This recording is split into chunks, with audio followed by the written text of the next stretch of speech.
Hello, everyone, and welcome. Welcome to our Fast Leadership Series webinars. My name is Rose Thuo. I'm from WWF International, and I'll be making the welcome note address. Thank you for joining us via YouTube, and for those who are logged into our Zoom platform, Karibuni Sana. So mine is just to make some welcome remarks and then to introduce the moderator for this session. As you can see on your screen now, the panel is live and ready to get started.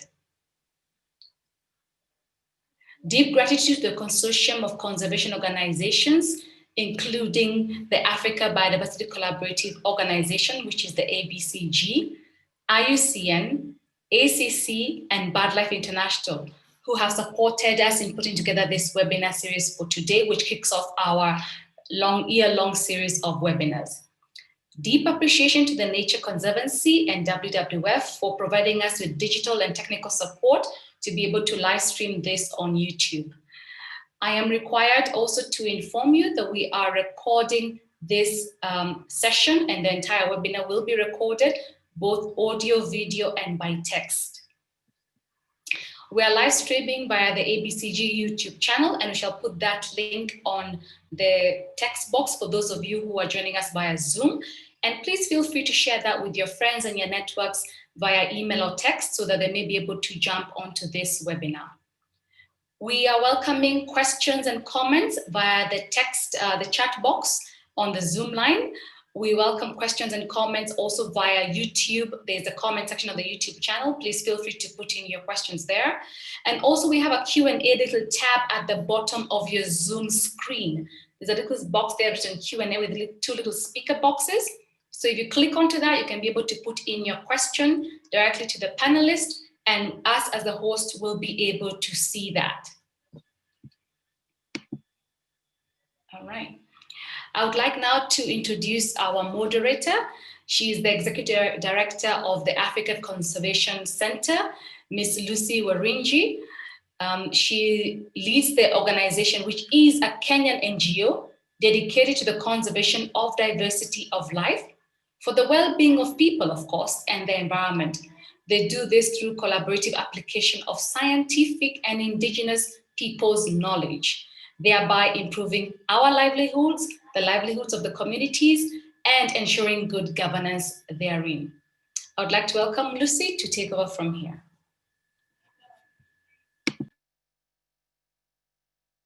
Lucy, you may put on your microphone. Yes, sorry about that. Good afternoon, and thank you, Rose. And welcome everyone to this webinar. Our goal is, by listening to the panelists, and we have a great set of panelists that I'll be introducing shortly, our goal is to discuss two broad areas that we believe are of concern to every conservation institution, whether small, medium-sized, or large. The times, as we know we're living in, have brought unprecedented challenges, which are challenges we may have thought through, but very vaguely in our background, but have now been brought into the fore. One is the impact and the interface between COVID and biodiversity. And the other is also, how do we successfully lead our conservation efforts as leaders in our sectors in times of crisis? And this pandemic is one of such crises, but we can be sure is not going to be the only one.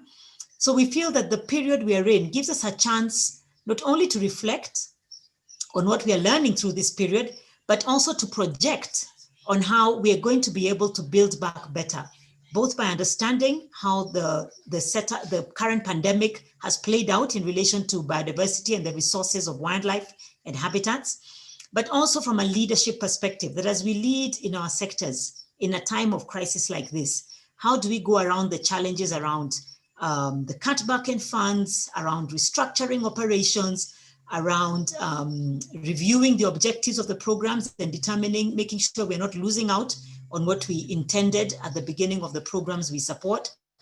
And no one has a one shoe fits all solution, but we believe from the panelists here today and from others who may want to make interjections that we can get a glimmer of what are the things that we can pick out of this and move with going forward. So we welcome you to this session.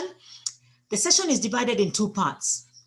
The first part, we're actually going to look at crisis management in times of pandemic. and try to understand what are the needs of the people we lead.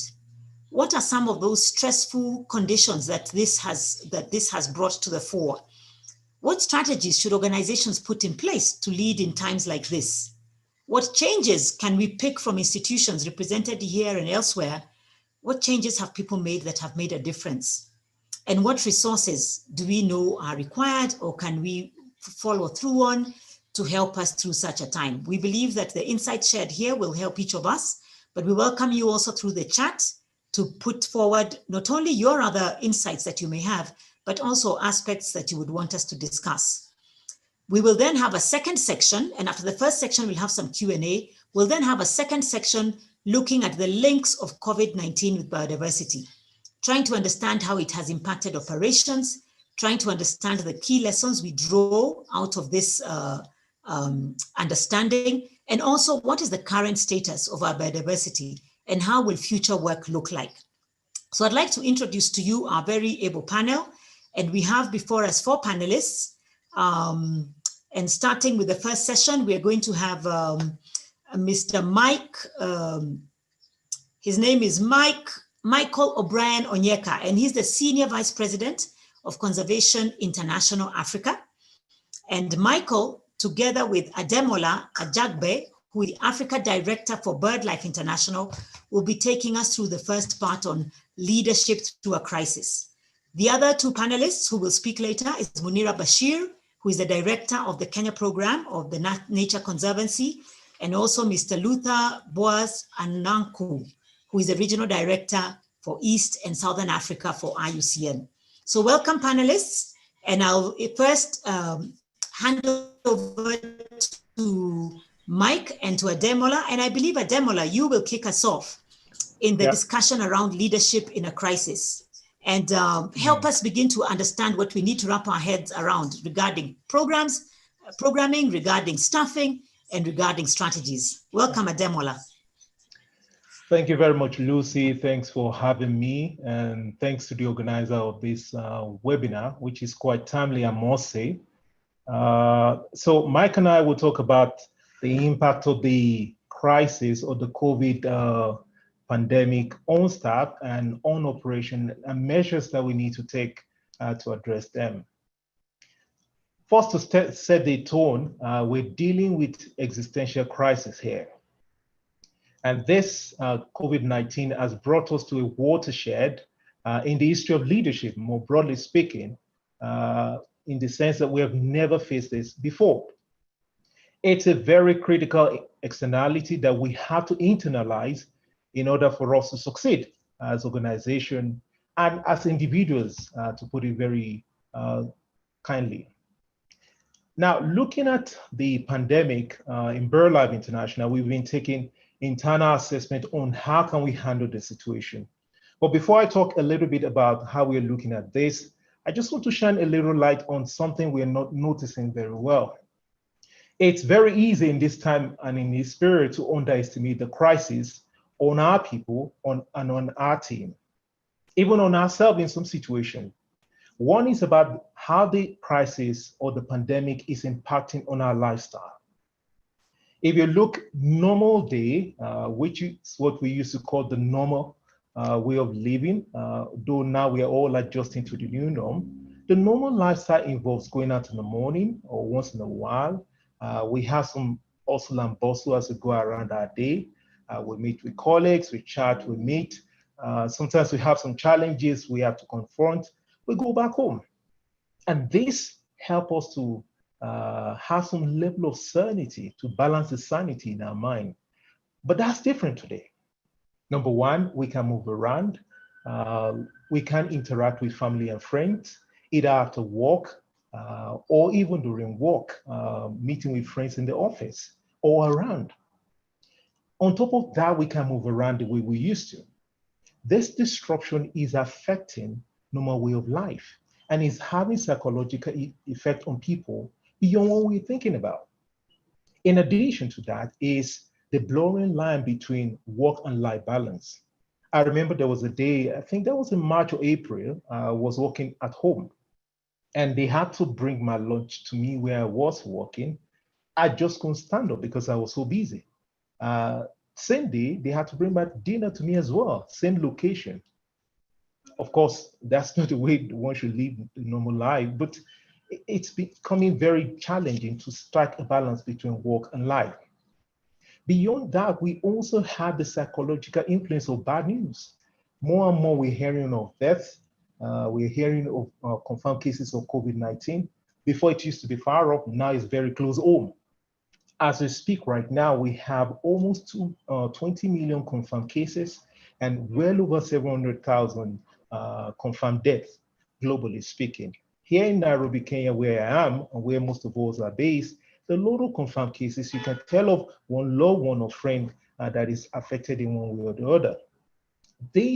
All these points in terms of disruption in normal way of life, blurring of normal work-life balance, the impact of bad news is having serious effect on everyone.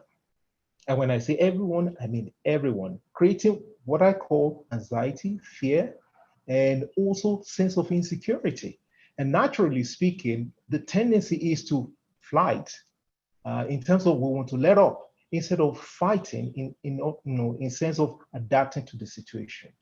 So as leaders, it's quite important for us to understand that this COVID, beyond what we are seeing and what we're hearing, there's an impact on us as individuals and also on our team, as well as our families. So what can we do, practically speaking, in terms of dealing with the crisis? Number one, we need a great deal of flexibility.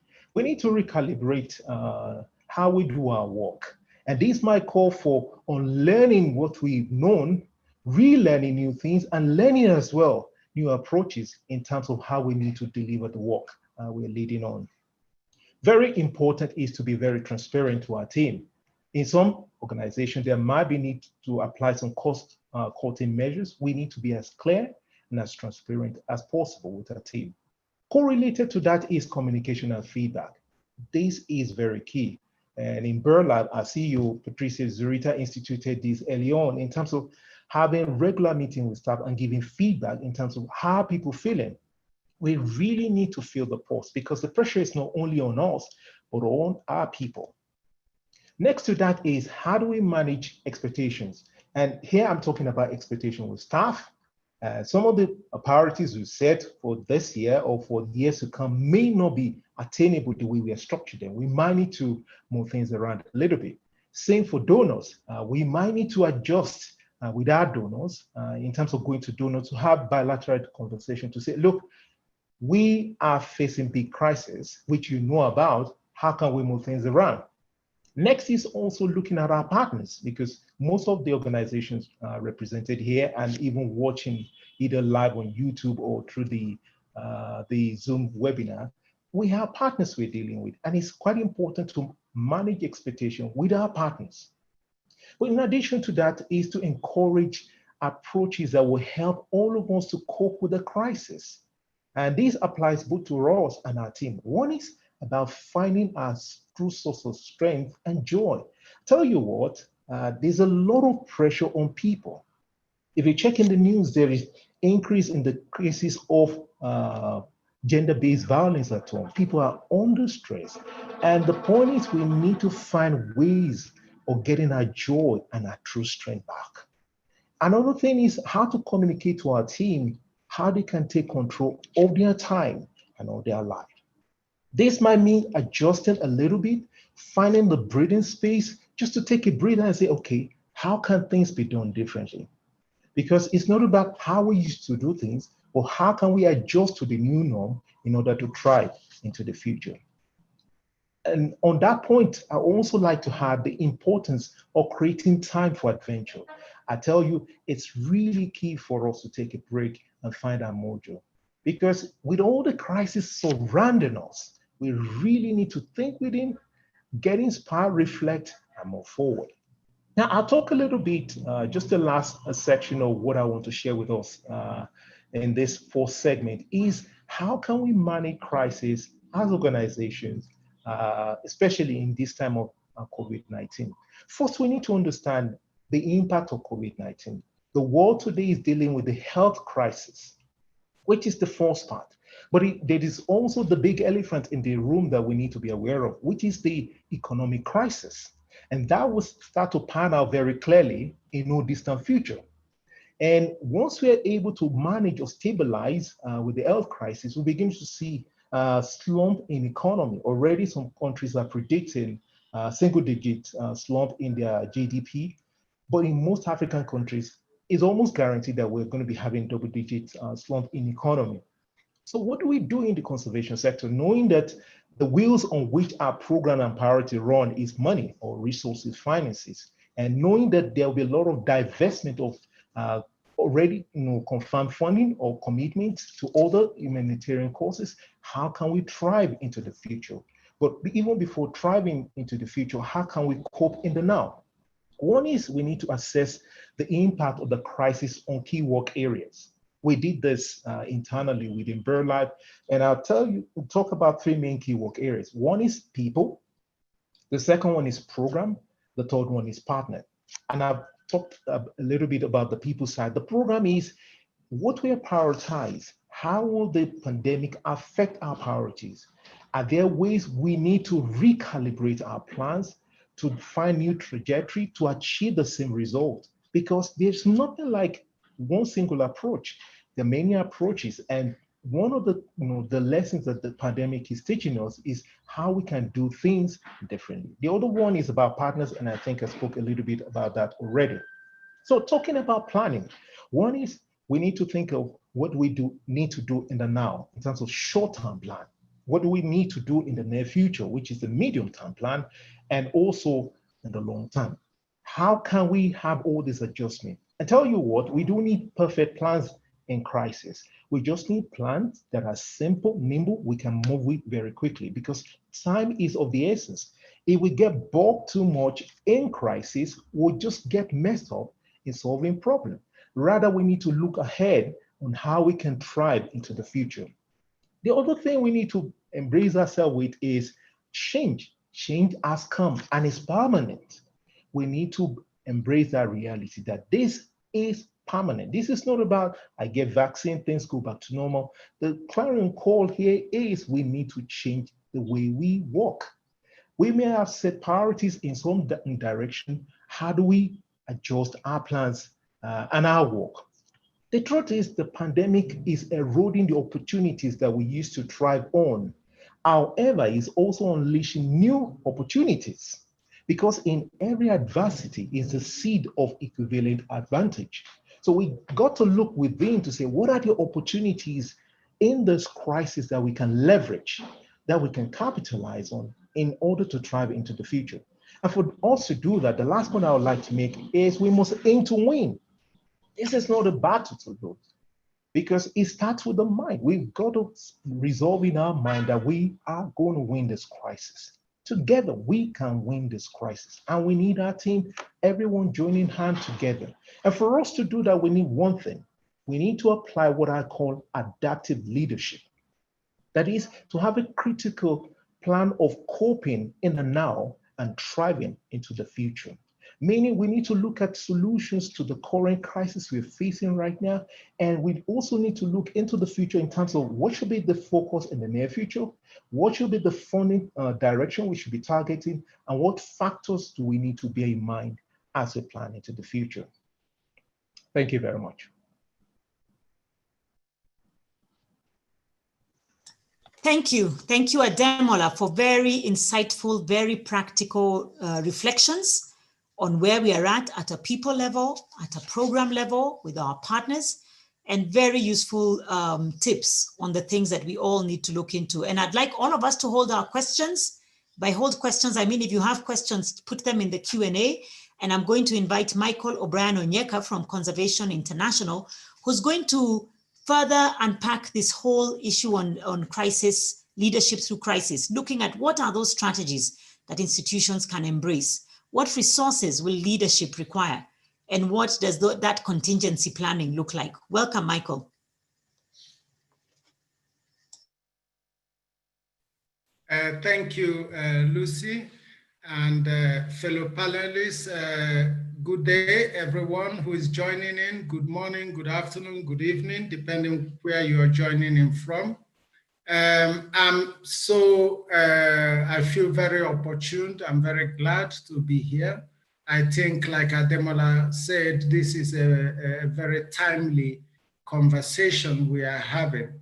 And a couple of the things I wanted to raise, Ademola has already flagged them, and so I wouldn't want to repeat it, so that we make more time for Q&A from the participants. But I want to zero in on a couple of quick things that might be of interest to our participants. And that is to say, yes, we are going through a major shakeup of everything we knew, and we've now been forced to live in a new normal.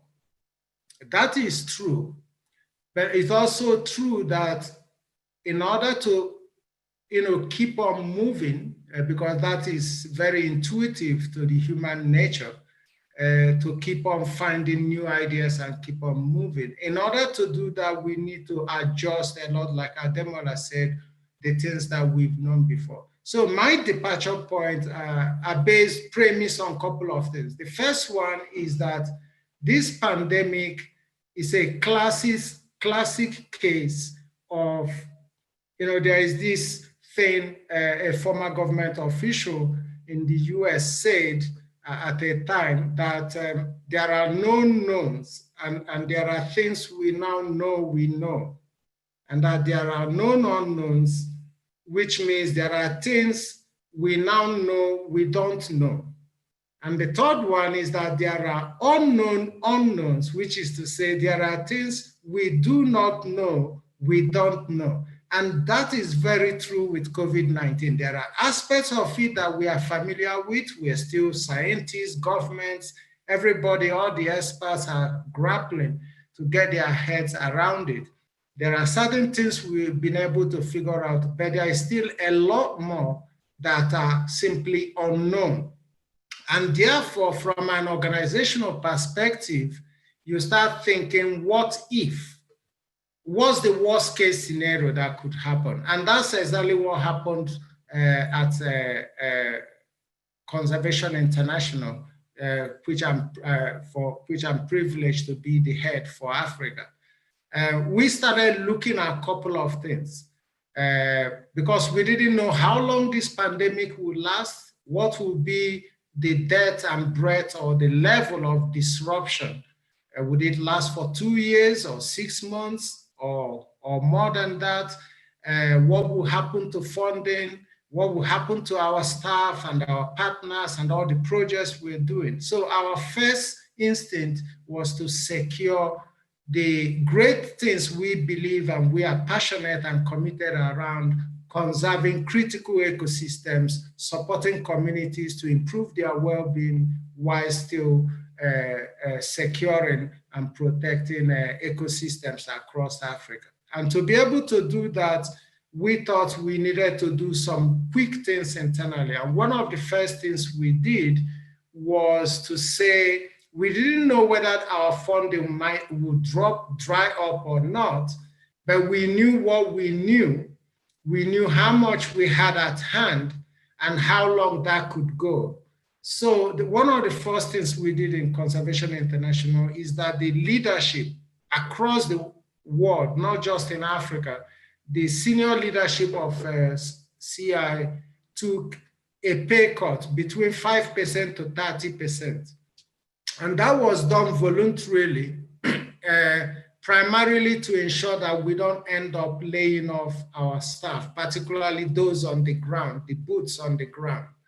And so we took that pay cut. And then we quickly started doing a couple of the things that Ademola has mentioned, like reaching out to our partners to say it's a new paradigm, it's a new reality. Nobody knows how long or how far this will go. Therefore, let's adjust. With donors, you start looking for no-cost extensions, things that we're supposed to have face-to-face consultations or on-the-ground, boots-on-the-ground implementation could no longer be done. So we engage with our stakeholders, both donors and partners, and got a new understanding on the way forward.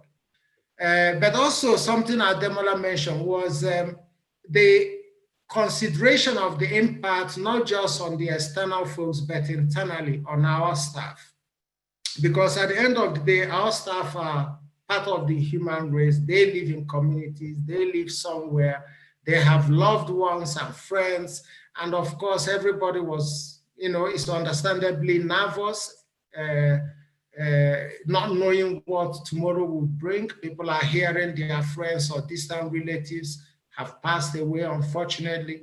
So we instituted a couple of staff well-being programs immediately to support our staff, including an online system that is available 24 hours, 7 days a week, and is unanimously curated by an external third party. So if a staff is feeling, I can't take this anymore, I think I'm going cuckoo, I'm going crazy, they don't have to worry about their colleagues hearing it. They can go on this system and talk to a third party, an external professional company that we have contracted, and discuss anything from COVID-related medical issues to personal psychological issues, and is done all in confidence.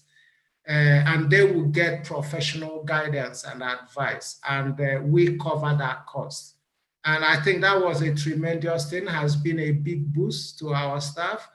And then also with the restrictions on movement that was instituted all over the world, including in Africa, and staff having to work from home, we did recognize that, like Ademola said, naturally we wake up every morning, go to the office, interact, work.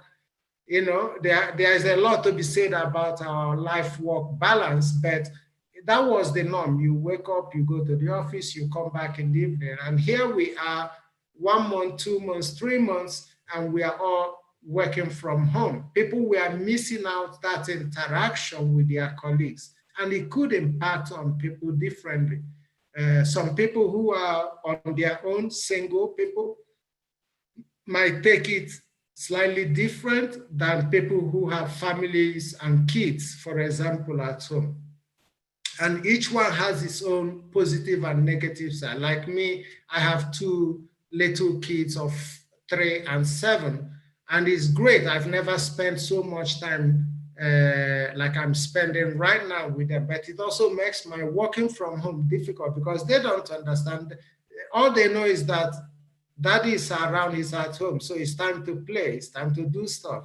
And you can't keep on saying, I have a call or I have a webinar. And trying to balance it can be challenging. And we did recognize that different people are being impacted within our organization differently.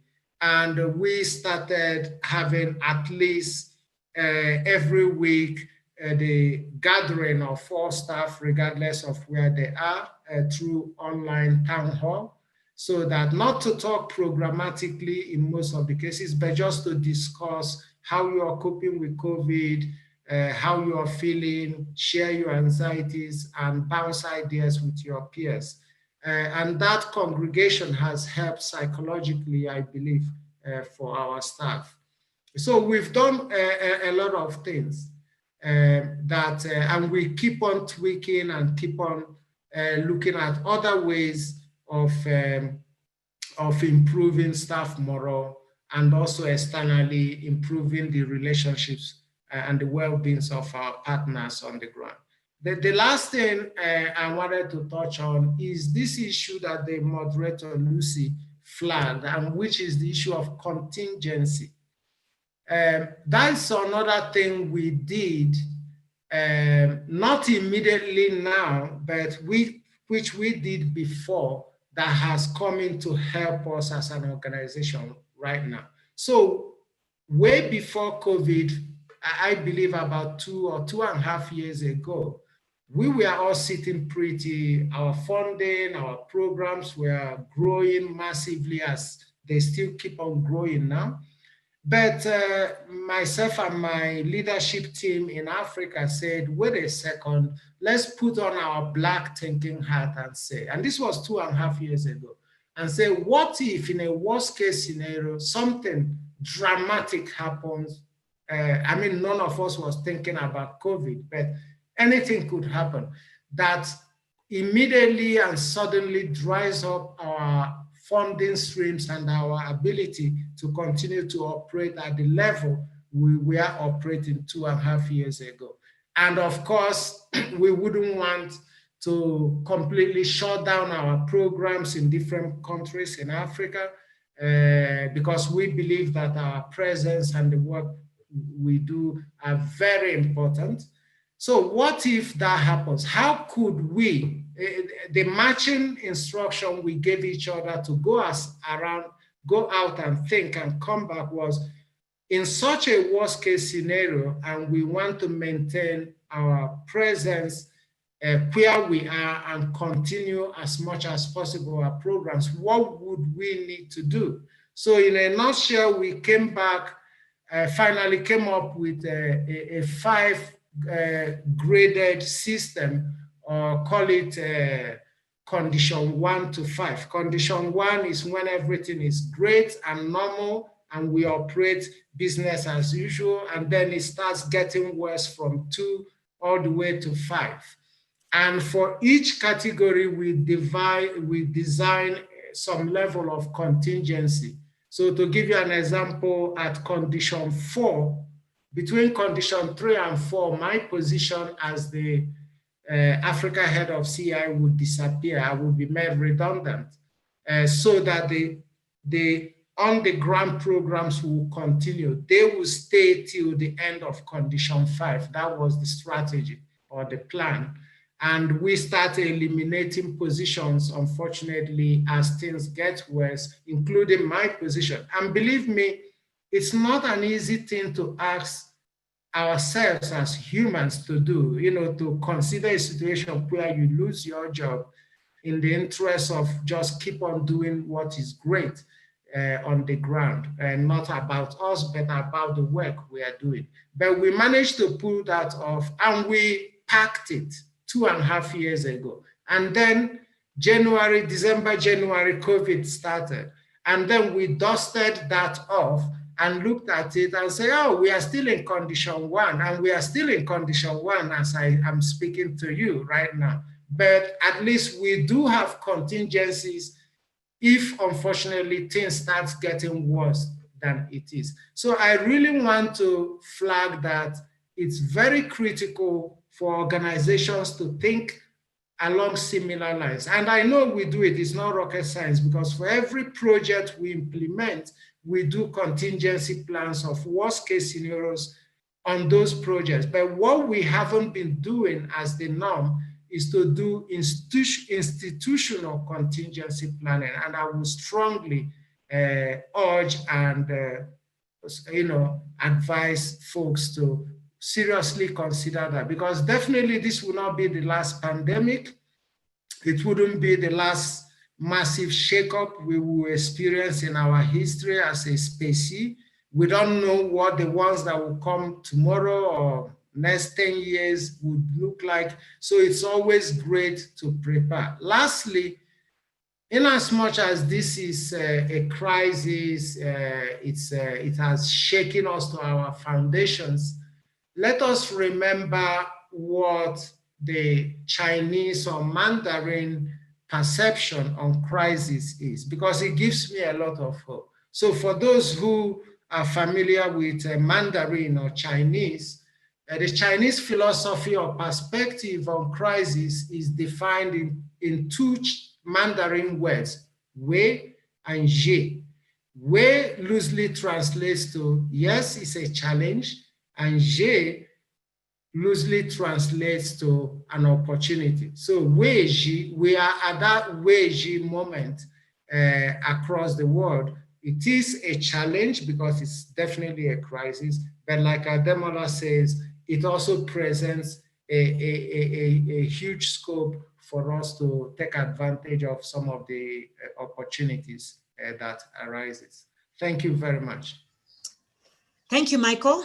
Thank you very much for bringing up conversations that are not easy. As I was listening to you, I'm sure most of us are thinking, wow, how do I begin during the crisis to start having a contingency plan that's going to affect people who are already in the crisis? And so what I pick from your sharing is the courage we need and the boldness we need.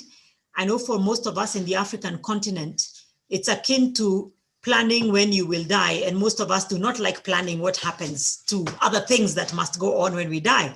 And so we don't put plans. We don't envisage how that would look like. But really, from a leadership perspective, you've really pointed out very critical things we must be bold enough to take on. I also like that our view isn't just about supporting critical ecosystems. You're also talking about supporting the livelihoods of those who live in those ecosystems. And again, reinforcing the importance of planning for the people who are achieving these goals in the ecosystems and the communities. So it's a really 360 approach. And I thought for most of us, when the pandemic happened, it was thinking of the crisis of the funding or the crisis of no boots on the ground. But you've really brought home the need for us to really know what we know and then use what we know to make the plan. So I'd like to open up at this point for about 8 minutes of interaction with our attendees. We do have some questions and some people who had asked them right when we began. I'd like to post those to both Ademola and to Michael.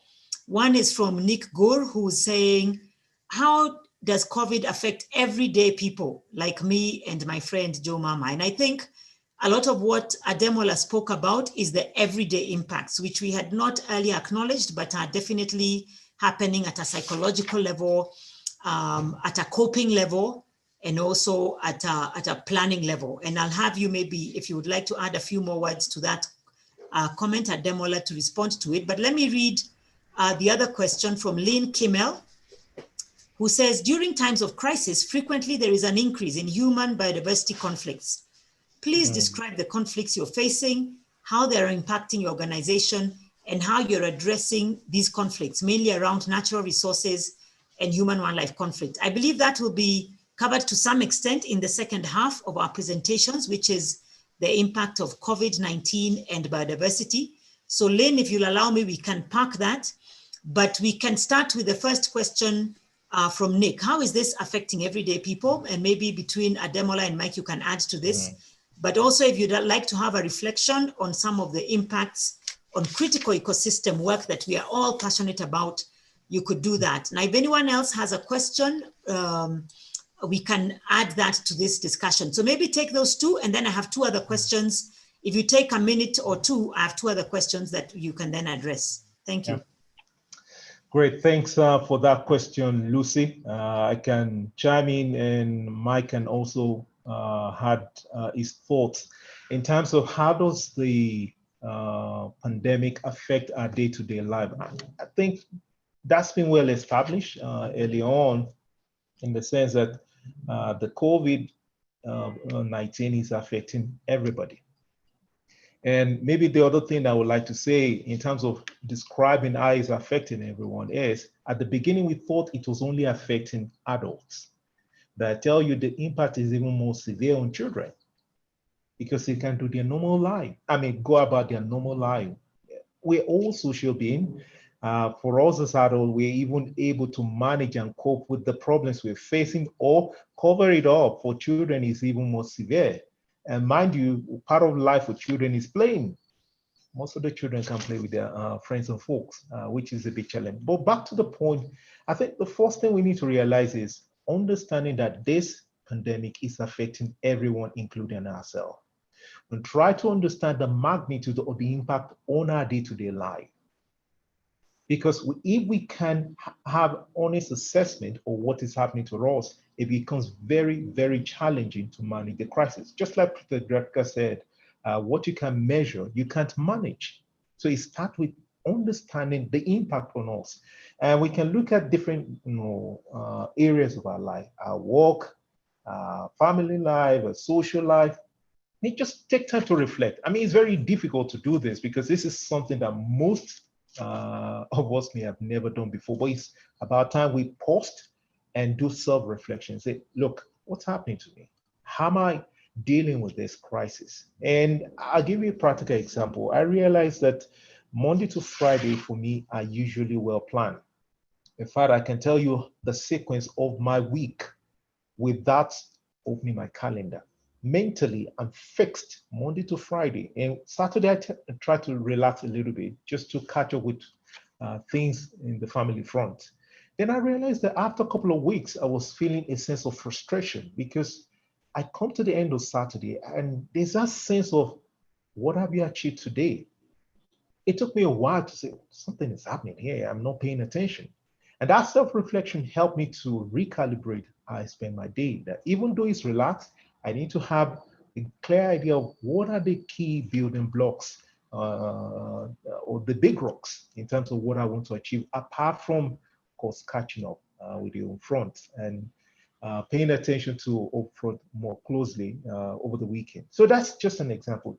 This is just an instance. There might be many other approaches to apply, but the starting point is taking time for self-reflection and also asking people around it, how do they perceive the crisis affecting us? From there, we can walk backwards and find the right path to get us out.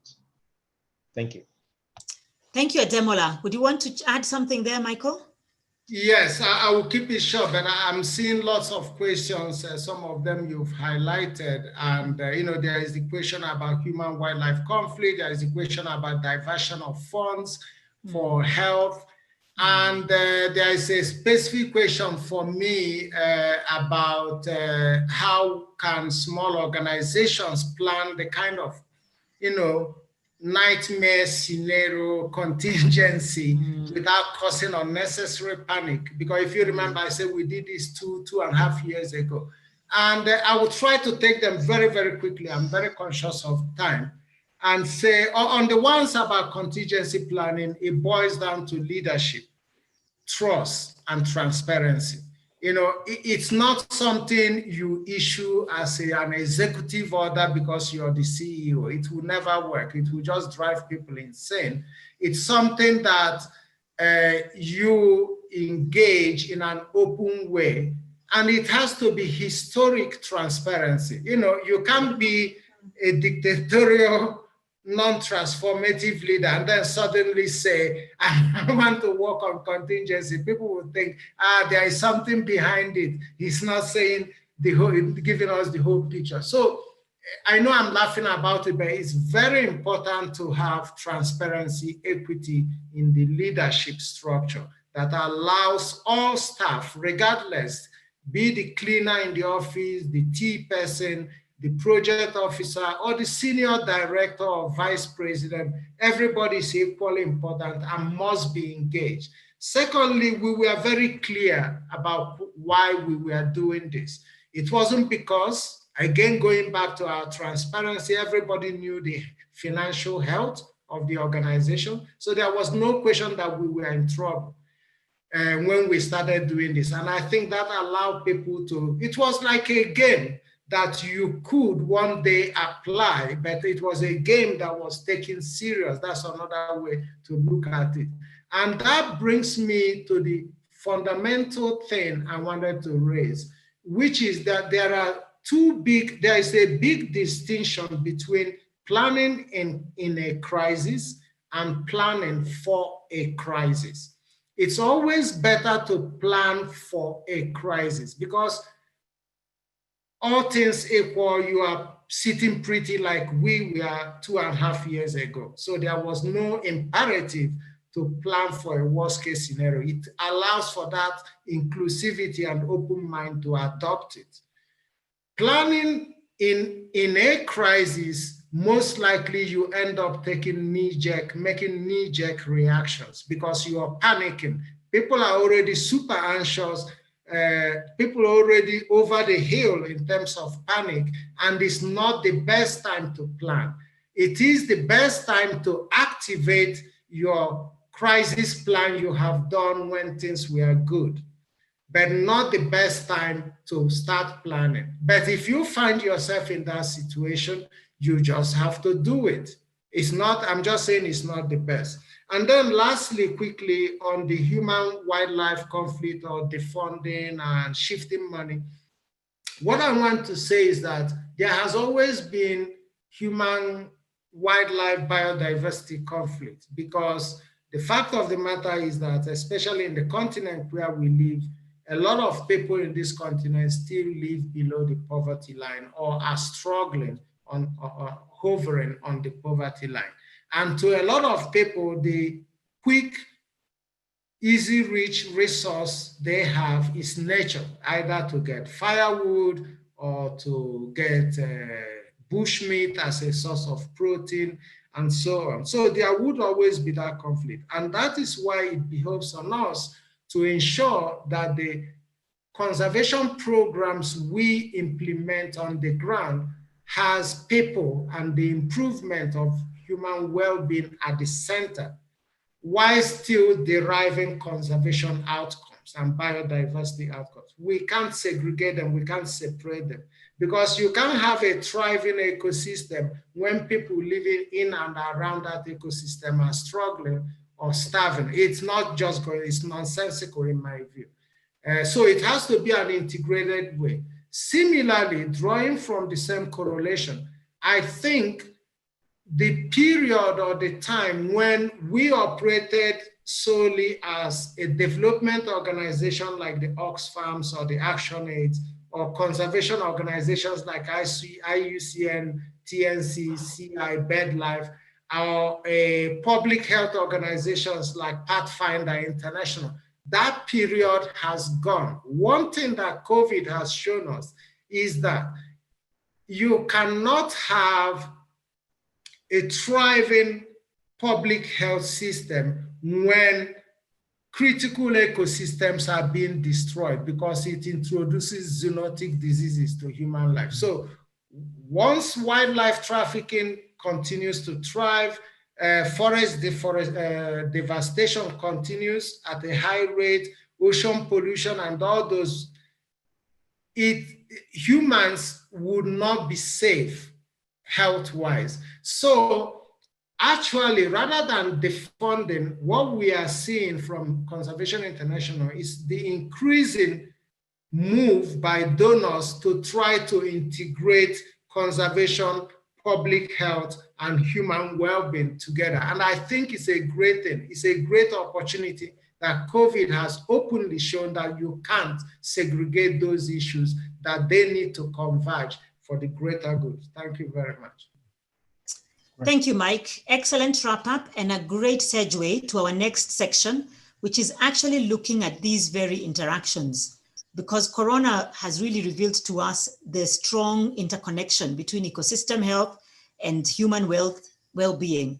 And so our next two panelists, which is Munira Bashir from the Nature Conservancy and Luther Anankur from the Regional Office IUCN, are really going to help us unpack this. What are those links and what impacts have we seen of COVID, first on operations related to nature conservation, what lessons we draw from there, but also beginning to look at what do we learn from what COVID has revealed about strengthening the current status of biodiversity and the future status of biodiversity. So I'd like to welcome Munira to start us off in that conversation, and then we will go on to Luther. And participants, remember, after this, we'll have another round of Q&A. So keep the questions coming, and thank you. Welcome, Munira. Thank you, Lucy. Good morning, good afternoon, good evening to our listeners, wherever you are. Thank you, fellow panelists. I'm happy to be on this webinar to share some insights on how COVID is affecting all of us. So first of all, what I would just like to say is that, like everyone else, we in conservation are concerned first and foremost how this pandemic is affecting our families, our friends and people around us. Secondly, as leaders in conservation, we are also very concerned about how is this pandemic affecting our staff. So one of the things that we have done at TNC is that we have adapted to this situation by allowing people to work from home. And what I would like to say is that at TNC, a lot of us worked from home before, but now everybody is working from home, and we wanted to bring people into a comfort zone where they can work without having to worry about contracting the pandemic. And what we did is facilitate people to work from their homes. And of course, with this comes a lot of challenges.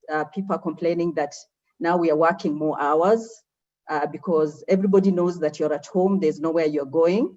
So everybody's looking for a slot in your calendar to, to have those meetings. But one of the things we've told our staff and, people we work with is you need to feel comfortable to say no to some meetings. And we have also seen, for example, when you look at mothers who have, young kids, and they have to take care of these kids in the house. So there's a great effect there, and mothers need to find time to look after their kids as well as work. So there's that leeway that you need to say no when it's time to look after your families, and when it's time to start, working or looking after your family. In conservation, some of the things that we have done for our programs is that we looked at our work plans, and we looked at what activities are we able to carry out in view of the regulations that COVID has brought, to us.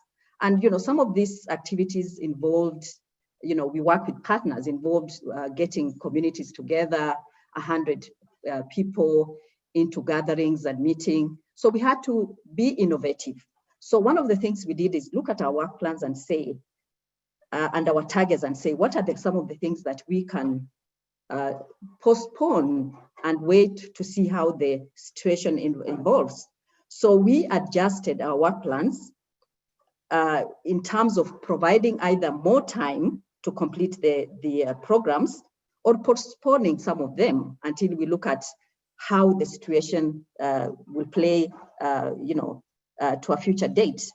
So the first thing is looking at our work plans and seeing how that plays out. And then we also looked at a lot of our programs involve field work that require, people to travel to the field, people to get into large meetings. So one of the things at TNC, what we did is develop what we called a COVID-19 protocol of work. And that involved also linking in the guidelines from government. We saw cessation of movement between counties. We saw restriction of, movement, restriction of meetings. At the beginning, we are being told 2 to 3 people, 10 people. So the thing is that how do we adjust? And we are used to really going out there and interacting with the people that we work with to improve their livelihoods. So those are some of the things that we looked at. The other thing that we looked at is that what this pandemic has done is undoing a lot of good work that we have been doing out there with the communities. Most of our partners in Kenya as the Nature Conservancy are community wildlife, wildlife conservancy communities. And these are out there, living out there with wildlife, hosting wildlife on their land. A lot of them, their revenue or their livelihoods come from tourism. And a lot of us, I think we are all aware, I don't need to dive deep into that Kenya has really been affected because tourism is our second economic earner. We have conservancies out there, we have national parks, we rely a lot on international tourism. So how have we been able to adjust?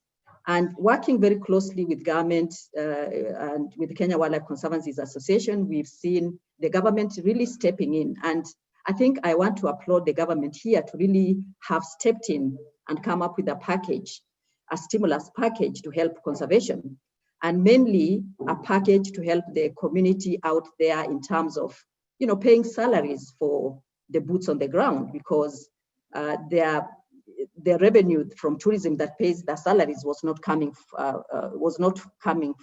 forward.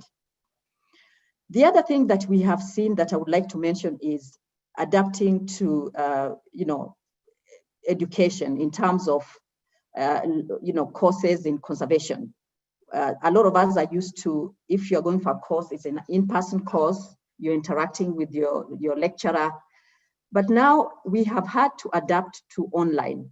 Some of us have had it very difficult because you are used to, having your lecturer there and asking those questions. But I think one of the things that COVID has taught us is that a lot of things will have to be done on online. Things that we thought that could not be done on online are actually being done on online. We've seen meetings of 1,000 people being done on online. We've seen, trainings and workshops being done on online. So it's all about adapting. It's all about being innovative. And people that I speak to have actually said, working from home is actually very productive because you're not spending time in traffic. And you're not getting stressed sitting there in traffic. So going forward, I think these are some of the things that we need to look at, that instead of Munira driving to Michael's office, my office is in Lavington, driving all the way to Karen, why don't you just get into a call? We won't waste a lot of time, because what I've seen is that you go into a meeting and you're waiting for half an hour, 40 minutes for people to arrive. People arrive, they're exhausted. So really moving forward, I think this new normal is going to be a normal for us moving forward. So the other thing also we need to do is, what I've seen is that looking at the loss of revenue from international tourism, we need to begin to think about how do we help our communities or our country repackage the tourism, the tourism product, and look at domestic tourism. There's a lot of people here who want to travel, and a lot of us in Kenya, we think that tourism is for the foreigner. But I think looking forward and what we have seen the effect on tourism, my urge is that we need to start to see how do we aggressively market and package that domestic tourism for us to be able to travel as Kenyans and really plow back the revenue from ourselves back into conserving our national heritage. One thing I'm being told, I have a program, TNC has a program in the Mara with Masai Mara Wildlife Conservancies Association. They depend a lot on privately owned conservancies, which pay back conservation fees to, lease fees to the communities. And without the revenue, they're not able to pay that lease. So one of the things we did, we got together, put together an emergency, plan, and got some resources to plow back so that the communities can, keep that land intact for conservation. The other thing I wanted to mention was what we are seeing in terms of the effect of COVID on our resources. We've seen degradation, and I think Mike and Ademola alluded to that in terms of, people collecting firewood, because they're out of jobs and they cannot get the energy they were used to, and issues of subsistent poaching for their families. This is something we really need to think about, is how do we deal with that going forward? And I think the speakers before me talked about putting some contingency plans in place for not just COVID, but moving forward, any other pandemic that will come after this. And what I say is that nobody knew, I usually talk to people and say, nobody knew that in March, like last year, in March this year, we would be where we are right now, but we are there and we are trying to deal with that. The other thing I would like to talk about is moving forward is how do we start thinking about sustainable financing, towards keeping the livelihoods of our communities that we work with, also protecting our wildlife, also making sure that the boots on the ground that really matter, that really look after the natural resources that we have, stay in place to protect in times of crisis and in good times. How do we come up with different levels of sustainable financing. And one of the things we are looking at is creating, endowment funds, looking at debt conversion and putting back the money, plowing back the money into conservation. So it's a matter of us in conservation being very innovative and just looking at how do we sustain all the good work that we've done. Moving forward, one of the things also I would like just to pose to our listeners is that how do we maintain the status of our wildlife? One of the things we've seen is that in some places our wildlife is thriving. I'm told, for example, like the Mara, we're having the migration now. There are fewer people. It's like the wildebeest know that there are fewer people, so they're having a great time. How do we maintain that moving into the future? And this is something I want to leave with everybody to start thinking as leaders. How do we put that in place to sustain our natural resources? Lastly, I would like just to talk about post-COVID. We don't know how long this is going to last, but we must start adapting online tools to manage our resources in terms of monitoring. A lot of us, of course, we know that when you need to monitor, you need to go to the field. So how do we do that? Some of the things that TNC we are doing is that we are adapting some online tools. The other thing we are doing is that we are using local partners in the ground where we have programs to help us monitor, and we can get onto a Zoom line and talk about the impacts or the results that we anticipated before this COVID. I want to stop there and back to you, Lucy. Thank you. Thank you, Munira. Thank you so much for highlighting beyond what the impacts have been in conservation operations, really some practical ways in how do we do conservation differently. I think you've spoken to the need for a lot of innovation. You've spoken to the need for a lot of repackaging of the opportunities that we have. And I'd like to now go to Luther and ask that you would really help us reflect on what these pressing and current biodiversity issues are that are triggered by COVID, but also spend some time helping us think about the new future post-COVID. What does that mean for our natural resources? And I know IUCN has really been looking at programs and tools and mechanisms around this, and would be happy to hear how you take us beyond the present, also into the future opportunities. Welcome, Luther. Thank you very much, Lucy. And I just want to thank the organizers of this particular talk for putting it together, and also to thank my fellow panelists for elaborating so much about the impact of COVID. And I'm really grateful that we are having these conversations at a time when we are all hard pressed by the impact of this pandemic. Just to say that, like Munira had mentioned, the impact on operations of COVID have been immense, and even all the other colleagues. I think the big challenge here was governments trying to stem the spread of the disease. And so international travel had to come down and lockdown measures had to come on. And that meant that only essential services were able to operate, and hence, are working from home, and limited community interactions followed through. And I think that the key thing here is in terms of the impact of COVID on conservation, we got to look at the impact of COVID on the entire economy.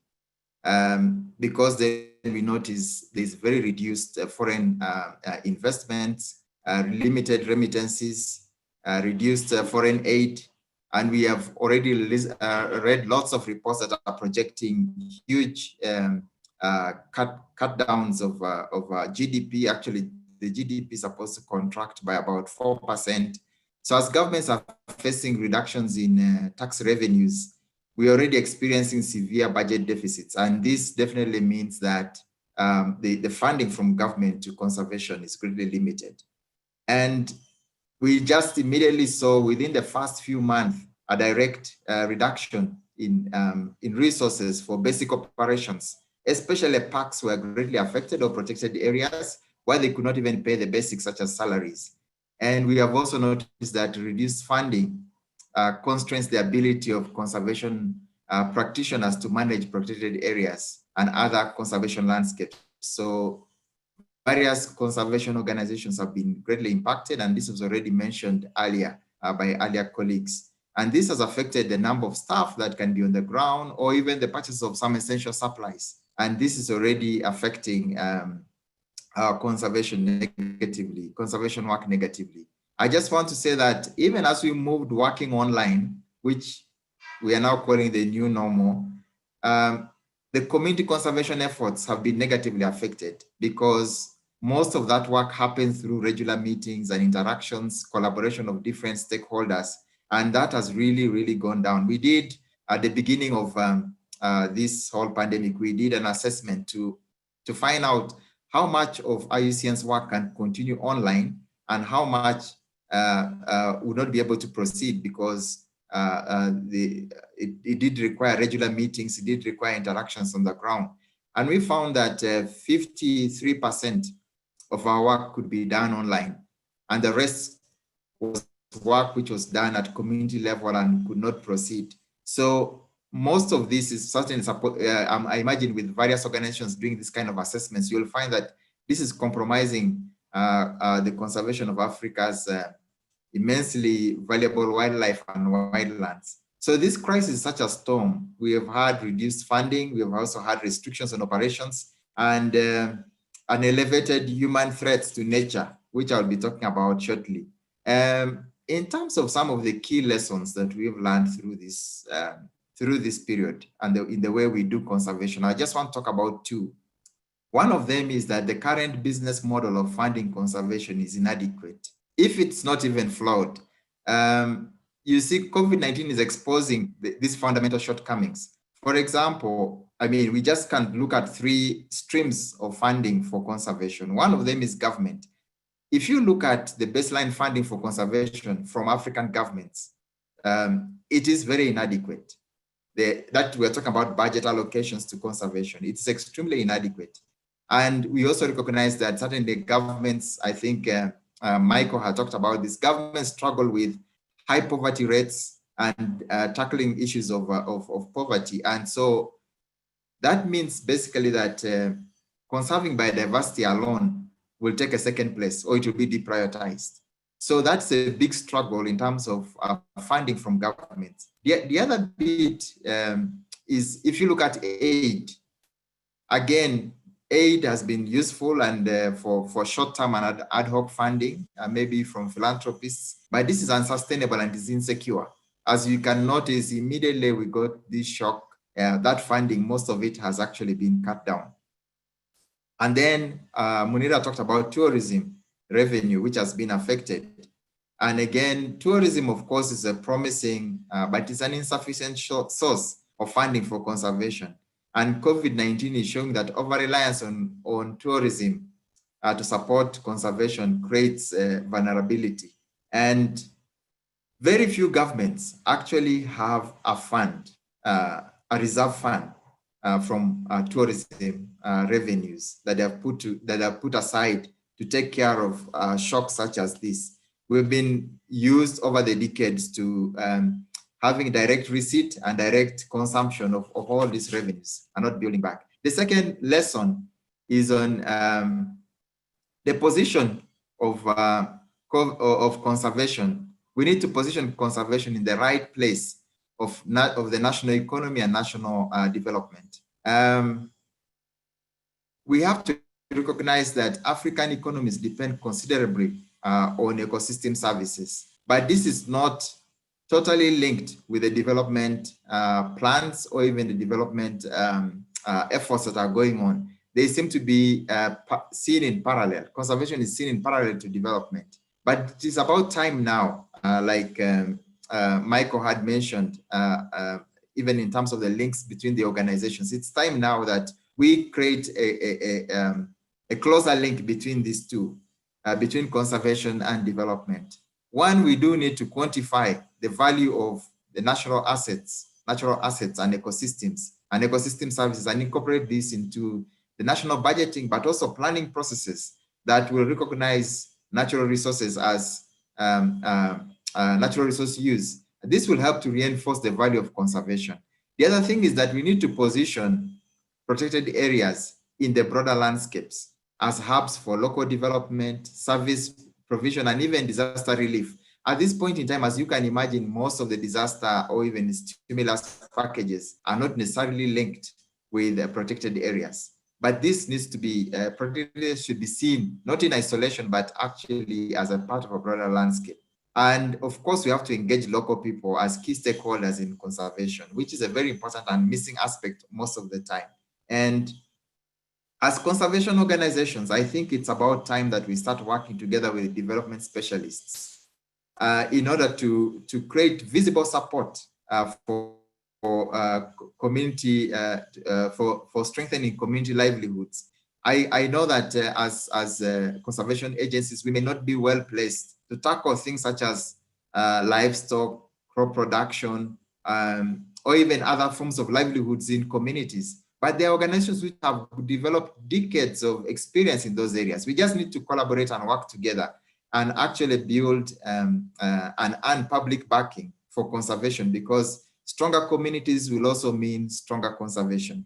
And back to the question about the status of biodiversity and all conservation during this period of COVID, I must say that first and foremost, even before COVID came in, Africa's conservation was already in a crisis.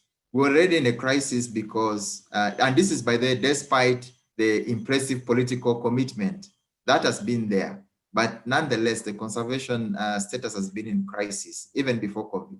And you could sense that even before COVID, there was low funding for effective management of protected areas. And of course, there was the trends of the trends for key threats to biodiversity loss were very high. For example, habitat loss, degradation, fragmentation, encroachment, poaching, and climate change. All of these were already affecting the status of conservation. And when you couple this with poor governance, tackling poverty, and increased population pressures, all of these certainly were continuing to drive wildlife decline in Africa. And I must say that probably it's very specific to a question which was asked earlier about what do we do with all of this? I think that there is need to look at both the short term and the long term.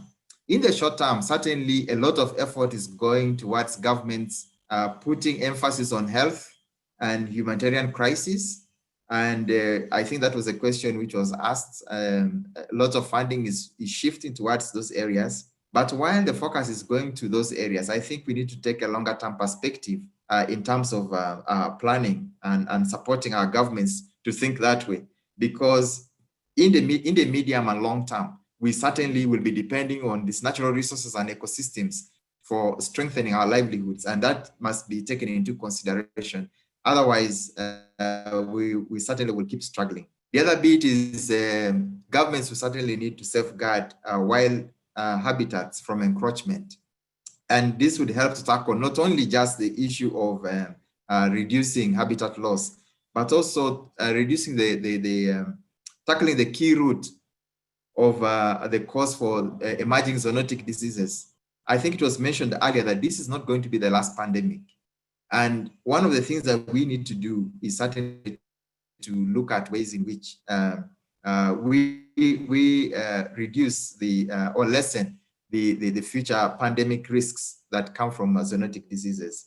The other practical thing that needs to happen, and as IUCN, we've been convening different types of meetings and having different conversations around this.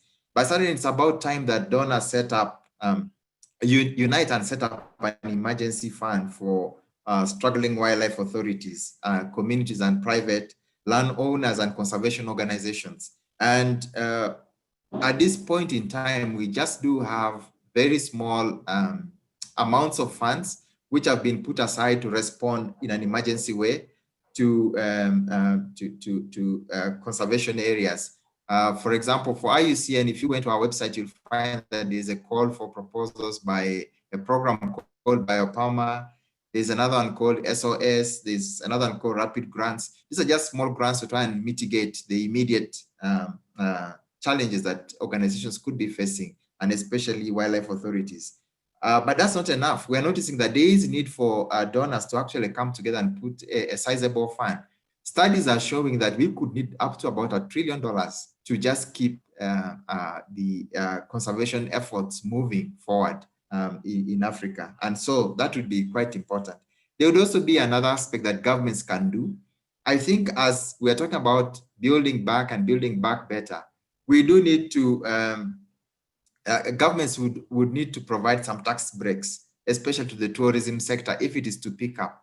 It's believed that even if we opened up our economies today, it will still take up to 2 years before tourism comes back to its real feet.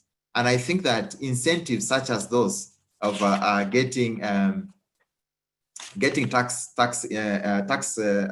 incentives would be very useful for the tourism sector to bounce back, even as we're thinking about other sectors of the economy, which for this point in time have been clearly classified as going to benefit from the stimulus packages. I think that there is need to rethink the tourism sector, which contributes a lot to GDP.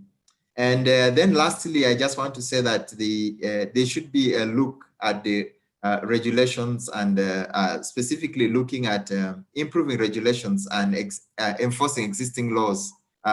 This, as we are noticing that there will certainly be greater and increased pressure on natural resources because of the impact of COVID, which has got a direct bearing on poverty. So the enforcing existing laws will help to mitigate the further devastation of the environment. And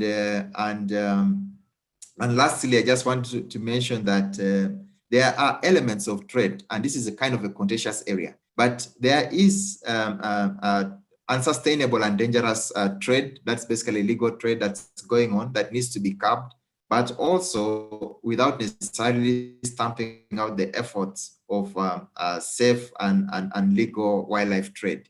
And this should be measures which need to be put in place to tackle the challenges that we have in the conservation area. Thank you very much. Excellent. Thank you, Luther. Thank you for great insights. The summary statement I hear from you is that it is time. It is time for us to get our private sector engaged. It is time to work with our development specialists. It is time to set apart significant funds to protect conservation and nature. It is time to really think about strengthening the networks with natural resources, ecosystem services, and livelihoods. And it really means, even as we have these kind of discussions and panel webinars, we need to think about how we reach out then to those in those other sectors who need to be on board for our approaches to be more integrated. But I'd like to open up for some questions now based on the presentations from Munira and from Luther. I'll pick a few that are related. We do have other questions still trickling in on the first session on leadership, but I think if I would pick a few that have come up, one is how do you make sure that you are not, that you're actually being effective even when you implement the protocols that Munira said. When you're doing things more remotely, you have people trying to follow safety protocols on the ground. How do you ensure that we are protecting everyone against transmission of COVID-19? That's more in the shorter term. I think also in the longer term, it's a question around funding, and maybe Luther, you could take that. How do we fit in with the shift in funding and prioritization by donors who are looking more to the health issues and the economic recovery? I know those may be right now the short-term approaches that donors have taken, but perhaps they might spill over into the longer term in terms of the balance of funds and how they will appropriate more to humanitarian concerns and to health concerns. How do we as conservation sector connect with this from a funding perspective? So Munira first and then Luther. Yeah, so thank you, Lucy. What I hear is how do we make sure that people respect the restrictions or the guidelines around COVID. And we are also doing our job. So one thing I would share is that, yes, we are all working remotely online. We do have weekly calls as staff in the Kenya program to check on each other. And then we have what you call a tree communication, where every staff, we are about 35 of us in Kenya. Every leader has 4 staff under them that we do check-in calls every day, just to see whether you're having issues with implementing with your partners. Are you having check-in calls with your partners to make sure that the targets that we anticipated to implement are being done? What are the challenges? And then we all come together on weekly, once a week, and it's not cast on stone. You can reach out and discuss what challenge you have, and we can share how to get the program moving. I'll share an example of we have a water fund program where we are working in 3 counties in central Kenya. We have an office in Sagana, and we are working with many farmers. So one of the things with the rains is that we have to distribute seedlings to farmers. And the TNC people would be the ones to just make sure that they are the right seedlings. So of course, working with partners, making sure that the seedlings are the right one, and then just contracting somebody to be able to deliver the seedlings to various points so that you reduce the issues of social distancing. So being very innovative and sharing ideas from each other. Thank you. Thank you, Munira. Very practical insights, which would make a difference in making sure we are not only productive, but we are able to secure that the protocols we have put in place are working. Luther, would you like to take the second question? And then I'll do another round of questions. Yeah, no, thanks. Certainly that's not an easy one. How do we shift donors to focus on the conservation sector? I think probably 2 things come to my mind here. One of them is there is need for advocacy. We need to advocate for the value that conservation actually brings. And we need to be very outspoken about this. Because at this point, I think the value proposition that conservation organizations have is the fact that ecosystems and wildlife populations are at a tipping point. And this is the very basis for which human livelihoods are actually best. And that, this sector cannot be forgotten. And that's why it's important to link it with the economic discussions that are going on. So advocacy. The second one is, I think in terms of our program designs, which really greatly need to change, we need to take transformative approaches. And these are the kind of approaches that link both human well-being and nature. Because I think it shows that linkage, then the way funding is coming in typical silos. So if we don't speak to those silos or don't show that there is a link, it's going to be very difficult at this point. So taking transformative approaches, and so those links can be seen with climate change, they can be seen linking all our conservation work with agriculture, linking all our conservation work, taking on a landscape approach, brings in people, brings in nature. And I would say that those would be my immediate responses to that question. Thank you. Thank you. Thank you, Luther. Very well put. It means our work is cut out for us. There's more to be done in a more transformative manner than the usual business as usual program design that we had. So really thank you for those remarks. I would like to, in the next 5 minutes, list questions which really span more around the leadership agenda. So let me read the questions, and between all the 4 panelists, I would start with Ademola and Mike, and the others can chime in.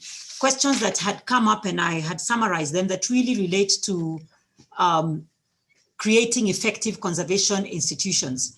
So one is, what are the tools? This is from Trish. What tools are available for managers to measure, track, and assess the quality of work being produced remotely?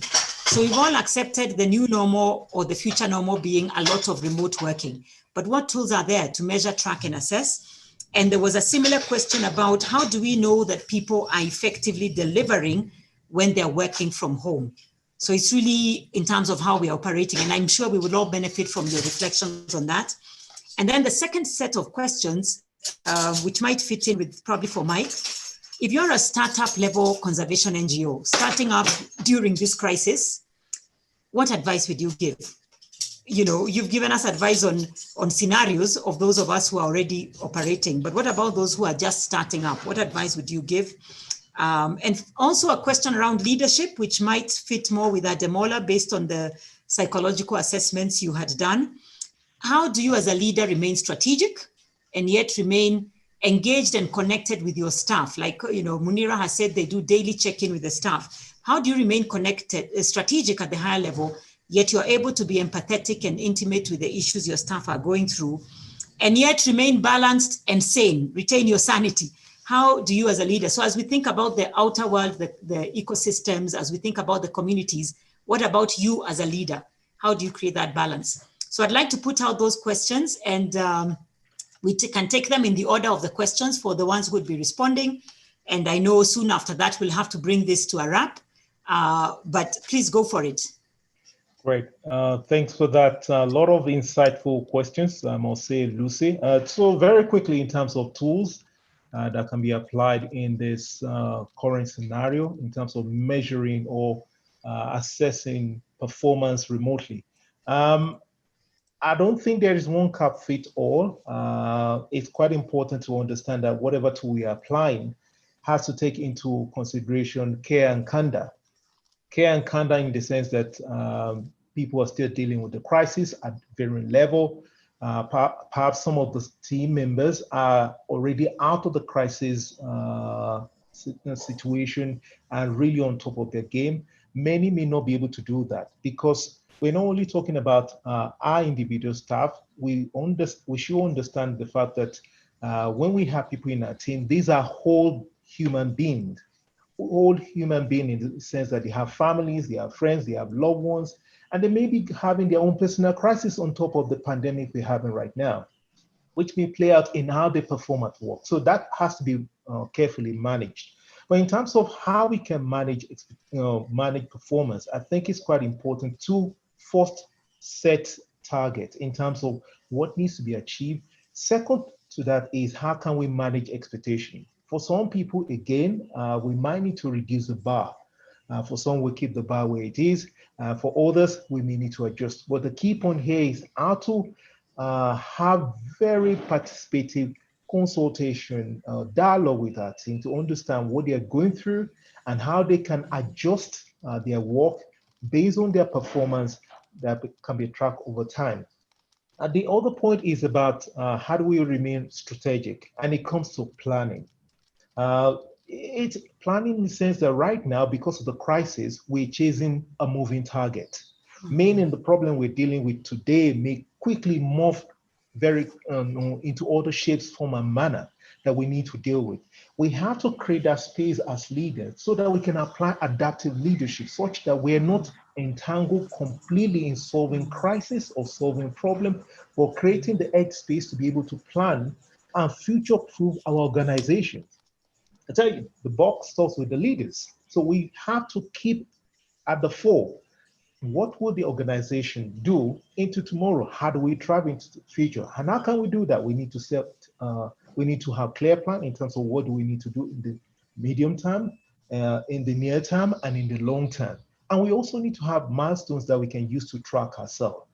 More to that is how we can have people helping us to measure performance over time. I think we run the risk of trying to run the show all by ourselves, but we stand a better chance by empowering the team to run the show together with us so that we can together have that collective sense of ownership in the sense that we need to thrive into the future, and measures might need to be taken, some very radically, but these measures have to be taken in an inclusive manner with everyone buying in and everyone on board so that we can all work together.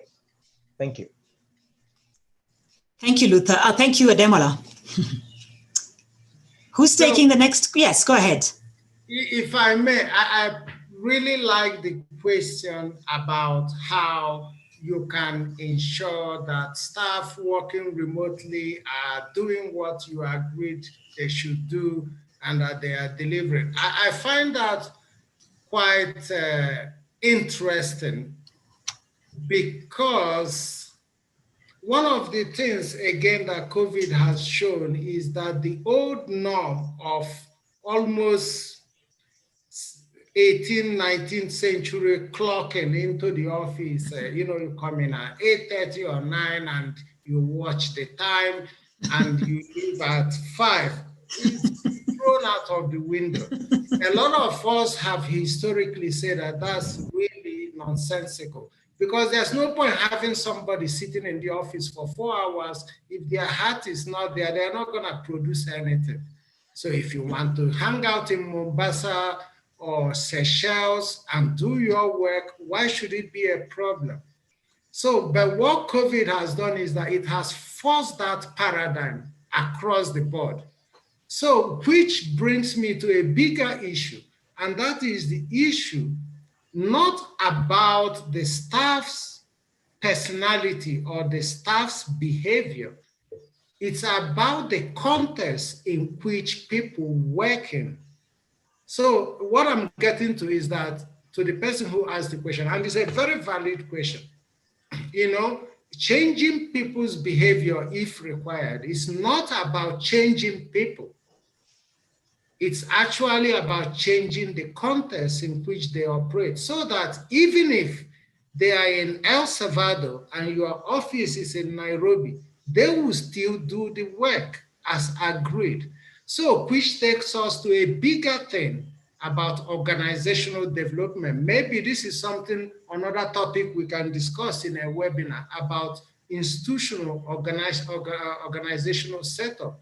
This is about, you see, if you go to any particular organization, you hear about strategy, organization strategy, processes. It's all about constraint, right? That's how staff see it. Now with COVID, they don't have the operations people or finance people on their neck. So the constraint has been thrown. How do you then ensure they continue to comply? So it's not so much about constraint, but actually making everybody in the organization understand the philosophy, the ideology of what you are doing. And they will do it. The next one quickly is about comply, because that touches on how do you ensure somebody is doing what was agreed. So we talk about planning, budgeting, financial systems, and so on and so forth.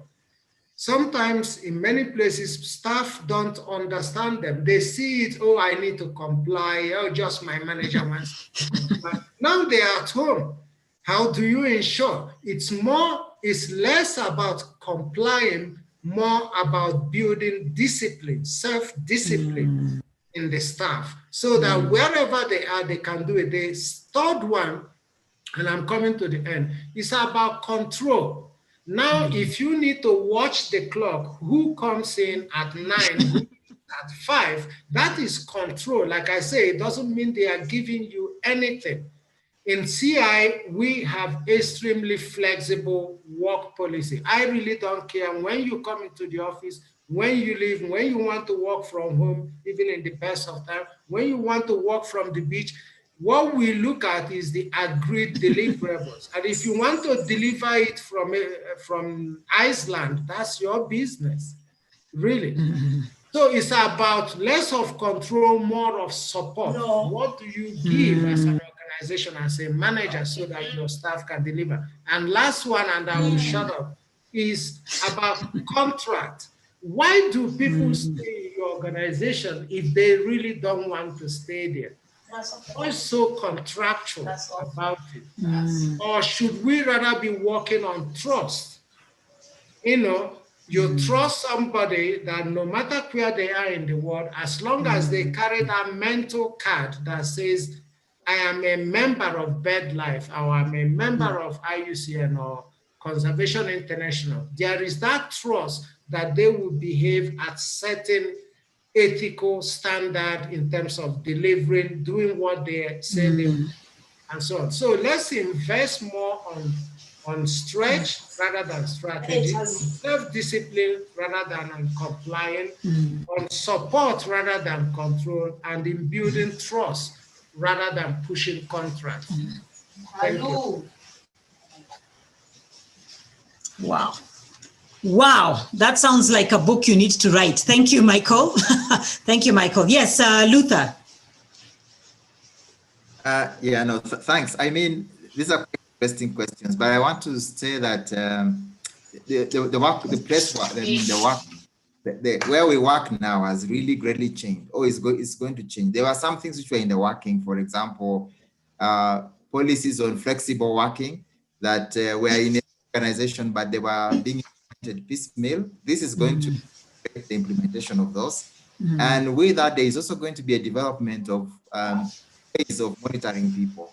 I know that there are many webinars which are on there. There are people who struggle with how do they actually monitor their work, because it starts what Michael was talking about, the setting of objectives and just being clear with each other that actually these objectives are understood, and that you have also understood how they're going to be delivered, and then also how they're going to be monitored. But as now which are helping managers, because this adjustment cannot be taken lightly. Managers are struggling. The ones Michael was talking about, who used to see people and actually divide the work in the morning and get the the deliverables by evening. So now they are really stranded, and I think that there are many online which are going to help people, and I would ask and urge many people to look at them. The other bit is in terms of the work values in the workplace. There is need to develop trust, and I think Michael had talked about this, and a sense of community. Because now we don't physically meet. We are in different places, but we have to build that sense of community virtually. And again, this may mean that we actually become very intentional in the ways that we meet. It's interesting that the leadership team for IUCN, we used to meet once every 2 weeks on a meeting, but now we meet every day. Just for a few minutes to touch base and find how is everyone doing, what could be happening in another country where we are not. And that, I can tell you, has built a great sense of community among us, which we were not even having before. And then maybe lastly on this question, maybe two last things, sorry. One is, let's just be mindful that not everybody is effective working online or working remotely. Support. So we've noticed that there will be some people who naturally were working virtually, or even when they moved into that system, it was easy. There are some people who may struggle, and some of the struggle could be even just all the time communicating through this medium, but it could also be that the home circumstances have changed. Are not conducive for working at home, and feels constrained. I know some people who are very effective when they're in the office, but when they're at home, their children, so we have to be sensitive to that. It may not necessarily be that the person is under delivering, but the context under which they're delivering. And then lastly, of how does a leader remain strategic and at the same time operational? I think at this point, it's a big test on leadership, because we have all been pushed to this level of management in crisis. So management in crisis means that you change your leadership style. It basically, you got to be aware of the bottom line, what's happening, but also you have got to be aware of continue to maintain a strategic vision. And that can be daunting, which basically means that you got to take care of yourself. And it actually understand yourself and how you're responding to these things and how you're dealing with stress. And what basically they say, take care of the caregiver. And that's otherwise a lot is dependent on leaders during this time. Thank you. Thank you, panelists. Is there any part of the questions I had shared that hasn't been answered that one of you would like to jump in and chime on before we wrap this up? Yeah, just Lucy from me. Yes, Munira. Without repeating what my fellow panelists have said, I just want to bring in the issue of people being able to work from where they are. And this is all about trust and integrity. And what I've seen is that if you have a supervisor and a direct report, at the beginning of the year, you agree on what are the performance targets. And what we've seen is even during COVID, those are flexible. You can change your targets, and then you keep on checking in with your direct report. And what they need is support, and what they need is that they can be able to really be flexible in the deliverables that you have agreed upon.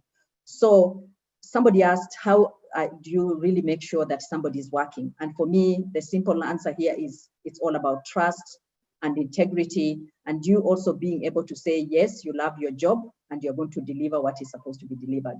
Thank you. Thank you. Thank you, Munira. Thank you, panelists. We are really, really grateful for the insights you have shared, which have been quite a lot. I'm sure the attendees agree with me that we've covered a lot in the 1.5 hours. I think we feel not only empowered with the new ideas, but also we realize that we are in this changing system, all of us together. And one of the power of community is that community supports community. So I feel this webinar has been one way of us supporting each other with ideas, with tools, with insights, with suggestions. And I believe each one has gone out with something they can apply in their context. Evidently, there's more to be done, but I think as Ademola said, which would be my closing shot, for every adversity, it provides us equally an advantage. So let's see what advantage this adversity has brought to us, whether it's at the organizational level or at the strategic level of the work that we do. And would love to see how going forward, whether bilaterally or again in a forum like this, we can continue to share insights that would support us. So we thank you all for being with us. I'd like to share that from the Secretariat, they will be sharing the stream live recording of this webinar to those who had registered. So you'll be able to go back and listen to anything you would like to reflect on again. And we look forward, if another opportunity comes up, to have a similar webinar in the future. I'd like to thank you all. Have a nice afternoon and a nice evening.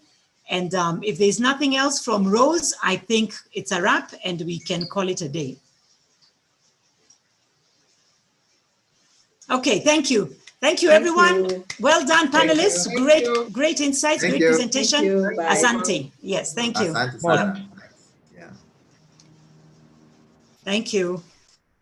Thank you.